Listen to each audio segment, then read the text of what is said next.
안녕하십니까. 매의 눈으로 세상의 흐름을 읽어드리는 Y타임스 정세 분석의 주북일입니다.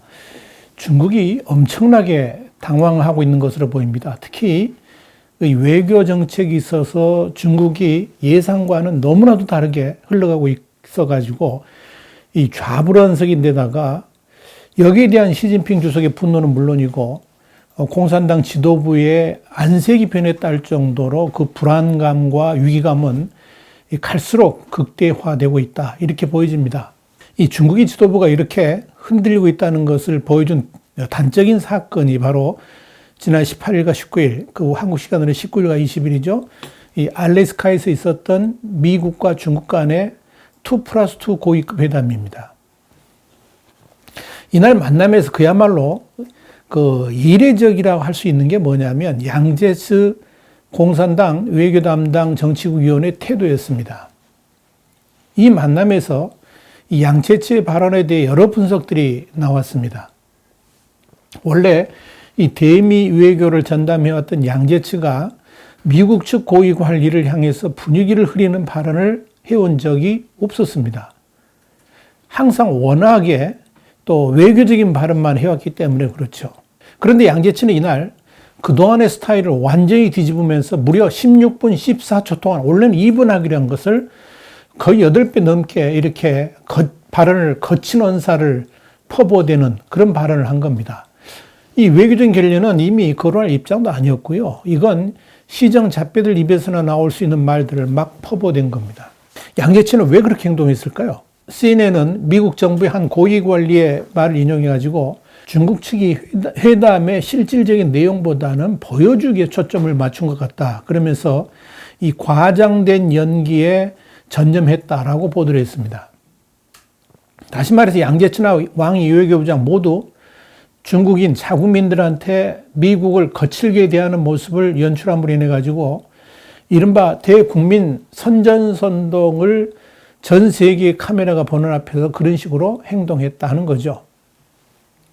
물론 그런 분석도 일견 일리가 있습니다. 그러나 그런 분석은 양제츠를 잘 몰라서 하는 말일 겁니다. 양제츠는 이번 이 알래스카 만남 자체가 앞으로 이 바이든 정권 4년간의 미중 관계에 초석을 놓는 아주 중요한 만남이라는 것을 누구보다도 잘 알고 있습니다. 그리고 시진핑 주석의 3연임을 향한 길목에서 미중 관계가 엄청나게 영향을 미치게 될 것이라는 점 역시 주목하고 있습니다. 그렇기 때문에 이 알래스카에서의 첫 대면에서 양제츠가 그렇게까지 발언하지 않아도 되는데 왜 그랬을까? 여기에 초점이 맞춰지고 있는 겁니다. 우선 양제츠는 미국과의 대화를 제의해 놓고도 어느 정도 희망을 가지고 있었던 것으로 보입니다.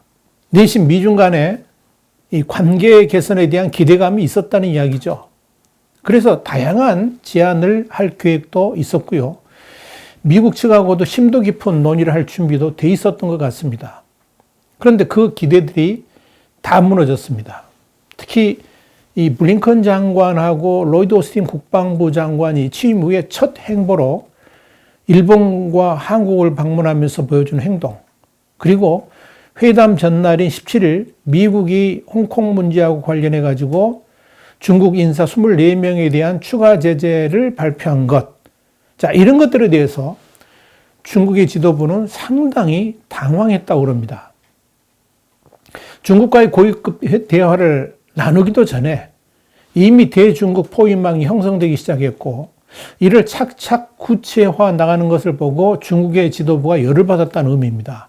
그러니까 이건 미국이 중국을 만나기도 전에 대화의 상대로도 인정하지 않은 것이고요.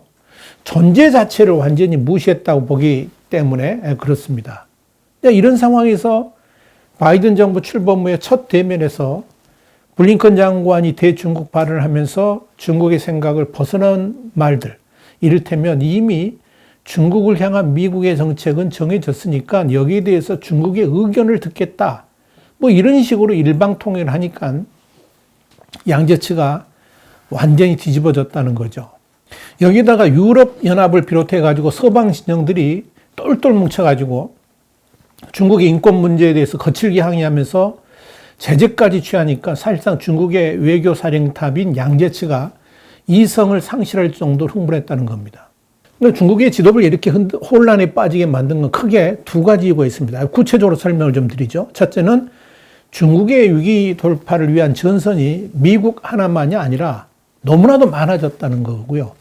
다시 말씀드리면 미국 한 국가만 철저하게 대응해 가면 될 줄 알았는데 미국은 미국대로 또 서방 진영까지 확산돼 가지고 상대할 국가들이 너무나도 많아졌다는 데 대한 그런 일들에 대해서 중국이 충격을 받았다는 거고요. 두 번째는 뭐냐면 미국의 국내 정세에 대해서 중국 지도부가 완전히 오판했다는 겁니다. 자, 자세히 살펴볼까요? 첫 번째 오판은 뭐냐면 미국의 동맹 연대 전략에 관한 겁니다. 그러니까 중국 지도부가 오판을 그야말로 크게 한 것 중에 첫 번째가 바로 이건데요. 이 트럼프 정부 때는 대중국 전선이 사실상 미국 딱 하나로 좁혀져 있었습니다.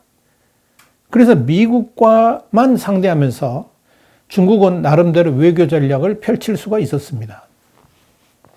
아시아권만 하더라도 중국은 한중일 삼각 경제 공동체 주장을 해왔었고 이를 통해서 미국의 포위망을 와해시킬 수 있을 것이라고 봤습니다. 그래서 한국을 중국 쪽에 끌어들이기 위해서 참으로 다양한 방식으로 밀착 외교를 펼쳐왔던 거죠. 또 효과도 있었습니다. 미국보다 중국 쪽에 더 가까운 외교를 문재인 정부가 해오면서 미국의 대중국 포위망들이 상당 부분 허물어졌다라고 자평을 해왔습니다. 유럽 역시 EU가 독일이 중심이 돼가지고 포괄적 투자 협정을 체결하기도 했고 마무리 단계에 들어섰습니다. 그래서 EU를 미국의 대중국 포위망에서 분리시켰다고 중국은 판단하고 있었습니다. 그런데 바이든 대통령이 취임한 지 불과 2달도 되지 않아서 중국이 그동안 구축해왔던 외교망 그리고 국가 간의 관계 이런 것들이 완전히 와해될 지경에 이르렀습니다. 그러니까 미국의 대중국 포위망이 완전히 구축됐다는 거죠. 그러니까 최소 4년 이상 작업을 해왔던 중국의 모든 외교적 노력이 단 2달 만에 수포로 돌아가 버렸다 하는 그런 이야기입니다. 중국은 미국의 바이든 정부가 취임 직후부터 전 외교안보 진영을 총동원해가지고 유럽의 국가들과 매일 접촉하면서 이걸 이제 유럽 로드쇼라고 이렇게 이름을 붙였는데 이런 유럽 로드쇼를 펼쳐왔다는 것을 새카맣게 모르고 있었습니다.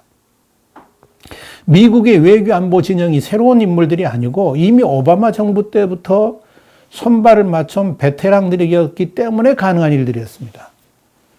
블링컨 국무장관이 알래스카에서 중국과 2+2 회담을 한 직후 북대서양 조약기구 그러니까 나토 장관회의 참석을 위해서 유럽을 방문했다는 것은 이미 유럽 국가들과의 대중국 외교 방향이 상당 부분 조율되었기 때문에 가능한 일이었습니다. 그래서 이 블링컨 장관의 유럽 방문과 동시에 유럽 국가들이 대중국 제재에 나서게 된 것입니다. 대중국 접근에 있어서 미국 혼자만이 아니라 다자적 접근을 하겠다는 바이든 정부의 정책이 취임 후 2달 만에 결실로 나타나기 시작한 겁니다. 블링컨 국무장관과 로이드 오스틴 국방장관의 일본과 한국 방문도 그야말로 아주 치밀하게 의도된 방문이었습니다. 이미 유럽 로드쇼를 통해서 대중국 포위망 형성을 다진 상황에서 인도태평양 지역에서의 반중 포위망 형성이 기묘하다고 봤기 때문에 그런 겁니다. 사실 미국의 인도태평양 전략에서의 구멍은 바로 동맹국 한국이었습니다. 미국은 이미 일본, 호주, 인도 같은 국가하고 화상으로 정상회의도 열었고요. 군사적으로 뿐만 아니라 경제적, 정치적으로도 중국을 겨냥한 협력 기반을 구축하고 있었습니다. 그런데 사실 핵심 역할을 해줘야 될, 린치피 역할을 해줘야 될 한국이 문제였습니다. 그 한국을 트럼프 정부에서는 한국의 원미 친중, 그러니까 미국은 멀리하고 중국을 가까이 하는 그 외교 정책을 썼음에도 불구하고 아예 방치해뒀습니다. 어떻게 보면 이 김정은과의 정상회담을 하는 데 있어서 필요한 도구 정도로만 취급했을지도 모르겠습니다. 그런데 이 바이든 정부 들어서 가지고 이 동맹과 연대를 통한 대중국 정책을 펴나간다. 이런 원칙이 확고하게 서면서 한국 정부를 새롭게 다잡아야 될 때가 다가왔다고 평가를 한 겁니다. 그래서 이 블링컨 장관과 오스틴 국방장관의 취임 후 첫 행선지를 일본과 한국으로 잡은 겁니다. 그래서 한국에 온 블링컨 국무장관과 로이드 오스틴 국방장관은 대외적으로 강력하게 중국을 비판했죠. 그리고 한국 문재인 정부의 친중 정책에 대해서도 심각하게 문제 제기를 했습니다. 이에 따라서 한국 정부의 대중 정책이 상당히 변할 수밖에 없는 상황으로 몰렸습니다. 미국이 한국을 보는 시각도 전 정권, 트럼프 정권과는 완전히 달라졌고요. 접근하는 방식도 이거 완전히 적극적으로 변했습니다. 뿐만 아니라 한국 내에 미국의 전략무기 배치도 강경하게 변했습니다. 그래서 로버트 에이브럼스 주한 미군 사령관이 한국의 미사일 방어하고 관련해 가지고 주한 미군의 합동 비상작전 요구대로 사실상 사드, 그러니까 고고도 미사일 방어 체계의 3단계 성능 업그레이드를 한다 하는 사실을 일방적으로 발표를 해버린 겁니다. 이런 흐름에 중국은 적잖이 당황을 한 겁니다. 문재인 정부 초기 중국이 약속했던 산불 정책을 정면으로 뒤집는 것이기 때문에 그런 겁니다. 문재인 정부가 출범하면서 사드 배치로 인한 양국 간의 갈등 해소를 위해서 중국에 제시를 했던 산불 정책, 이게 한국이 사드 시스템을 추가 배치하지 않고 또 미국이 MD 시스템에 가입하지 않으며 한미일 안보 협력을 3자 군사동맹으로 발전시키지 않겠다 이런 건데요. 이거 완전히 군사주권을 포기한 거였죠. 그런데 블링컨 장관과 오스틴 장관은 이걸 완전히 뒤집는 정책을 곧바로 강행하겠다고 선언한 것이고요. 한국 정부도 사실상 동의해 줄 수밖에 없는 상황이 된 겁니다. 그러면서 시진핑 정부가 한국 정부를 향해서 5년 넘게 공들여왔던 모든 외교적 과실이 다 날아가 버렸습니다. 그러니 당황하지 않을 수 없는 거죠. 중국이 더 불안한 건 뭐냐면 이렇게 유럽과 인도태평양 지역 모두 대중국 포위망 형성을 하는 데 있어서 단순한 무역 개념이나 이념 문제가 아니라 인권 문제하고 결합해가지고 대중국 압박을 한다는 점입니다. 이 문제는 인류 보편적 상식이 기초한 것이기 때문에 중국이 빠져나갈 구멍도 별로 없습니다. 그것도 한두 나라가 아니고요. 한두 나라 같으면 윽박지르고 그냥 말 텐데 한두 나라도 아니고 중국과 러시아를 뺀 사실상의 강대국과 중견국들이 똘똘 뭉쳐가지고 모두 대중국 압박에 동참하고 있다는 데서 중국은 멘붕에 빠질 수밖에 없는 겁니다.